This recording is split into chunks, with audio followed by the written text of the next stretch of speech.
আমার প্রিয় ছাত্রছাত্রীরা, আশা করি তোমরা সবাই ভালো আছো। নভেম্বর মাসের পরীক্ষা নিয়ে হাজির হয়েছি। আজ আমরা চতুর্থ শ্রেণীর গণিত বিষয় নিয়ে আলোচনা করব। একটা 50 নম্বরের প্রশ্ন থাকবে, 1 ঘন্টা 30 মিনিট সময় থাকবে। প্রশ্নটা নিয়ে আলোচনা হবে। দেখো, যদি ভালো লাগে লাইক কমেন্ট শেয়ার করবে। চ্যানেল যদি নতুন থাকো চ্যানেলটা সাবস্ক্রাইব করে পাশে থাকা বেল আইকনটা বাজিয়ে দেবে, যাতে আমার তৈরি পরবর্তী ভিডিওগুলো সবার আগে তোমার কাছে পৌঁছায়। চলো প্রশ্নপত্রটা দেখে নিই।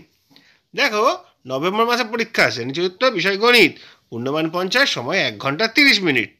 প্রথম কোশ্চেন হচ্ছে শূন্যস্থানগুলি পূরণ করো। 1 গণিত 8 সমান 8। 8টা প্রশ্ন আছে, 8টা শূন্যস্থান তোমাদের 1 নম্বর করে দেওয়া হয়েছে।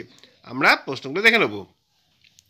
17 এবং 19 হলো দুটি সংখ্যা ড্যাশ মৌলিক। কি মৌলিক তোমাদের বলতে হবে। 18, 27, 47, 54 সংখ্যাগুলির মধ্যে অমিল সংখ্যাটি হলো ড্যাশ। দেখো, এই 4টি সংখ্যার মধ্যে একটা সংখ্যা অমিল রয়েছে, মানে বাকি সবকটা একটা নিয়ম আছে, অন্যটা অন্য নিয়মে আছে। কোনটা অন্য নিয়মে আছে সেটা তোমাদের লিখতে হবে। তারপর হচ্ছে 6 মিলিলিটার সমান ড্যাশ সেন্টিমিটার। 6 মিলিমিটার মানে কত সেন্টিমিটার তোমরা সেখানে লিখবে। তারপরে ড্যাশ ত্রিভুজের দুটি বাহুর দৈর্ঘ্য সমান। কোন ত্রিভুজের দুটি বাহুর দৈর্ঘ্য সমান তোমরা জানো, সেখানে লিখবে। সবচেয়ে ছোট যৌগিক সংখ্যাটি হলো, সবচেয়ে ছোট যৌগিক সংখ্যা কোনটি সেটা তোমাদের লিখতে হবে। আর কোন সংখ্যার সবচেয়ে বড় গুণনীয়ক কোনটি সেটা তোমাদের লিখতে হবে। আচ্ছা, তারপরে 6 কোশ্চেন দেখবে, আয়তঘনের তল সংখ্যা কটি। একটা আয়তঘনও তোমাদের জানো নিশ্চয়ই, তার কটা তল সেটা তোমাদের লিখতে হবে। আর ঘনকের সমতল অংশকে জ্যামিতিক ভাষায় ড্যাশ বলে। ঘনকের যে সমতল অংশ তাই কি বলে সেটা তোমাদের লিখতে হবে। এই শূন্যস্থান পূরণ হয়ে যাওয়ার পর তোমরা চলে আসো পরের কোশ্চেনে। নিচের প্রশ্নগুলির উত্তর দাও। 1 গণিত 8। দেখো, 8টা প্রশ্ন রয়েছে তোমাদের 1 নম্বর করে, মোট তোমাদের 8 নম্বর। দেখো প্রশ্নগুলো কি আছে। 3 ও 4 এর সবচেয়ে ছোট সাধারণ গুণিতক কত? একটি ত্রিভুজের কমপক্ষে কটি সূক্ষ্মকোণ থাকবেই থাকবে। তারপরে গয়ের প্রশ্ন দেখো, ভগ্নাংশের হর একই রেখে লব বাড়ালে ভগ্নাংশের মান বাড়ে না কমে? তারপরে কোশ্চেন, ঘরের কোশ্চেন, 12 সংখ্যাটির বৃহত্তম মৌলিক গুণনীয়ক কি? উমার প্রশ্ন হচ্ছে 2 অঙ্কের বৃহত্তম মৌলিক সংখ্যা কত? চয়ের প্রশ্নটা হচ্ছে 2 বছরের 3 ভাগের 1 ভাগ মানে কত মাস? 6 প্রশ্নটা হচ্ছে 0.607 এবং 0.61 এদের মধ্যে কোনটি বড়? নেক্সট কোশ্চেন, বর্গীয় কোশ্চেন, একটি অর্ধবৃত্তের কটি তল? ঠিক আছে, এটা 1 নম্বর করে হয়ে গেল তোমাদের 8 নম্বর। আগেরটাও ছিল 8 নম্বর, এটা হয়ে গেল 8 নম্বর। মোট তাহলে হয়ে গেল 16 নম্বর। এরপরে রয়েছে নিচের প্রশ্নগুলোর উত্তর দাও। 2 গণিত 8 সমান 16। আবার 8টা কোশ্চেন, প্রত্যেকটি কোশ্চেন হচ্ছে 2 নম্বর করে।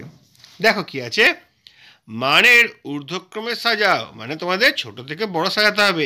1, 13, 17, 7 কোনটা সব থেকে ছোট সেখান থেকে বড় হিসেবে সাজাতে হবে। তারপরে 30 থেকে 40-এর মধ্যে মৌলিক সংখ্যাগুলির গড় কত? 30 থেকে 40-এর মধ্যে কটা মৌলিক সংখ্যা আছে, তাদের গড় কত হবে সেটা তোমাদের লিখতে হবে। সামান্য ভগ্নাংশে পরিণত করো। 0.375। তারপরে 24-এর গুণনীয়কগুলি লেখো। 24-এর গুণনীয়কগুলি কী আছে সেগুলো তোমাদের লিখতে হবে।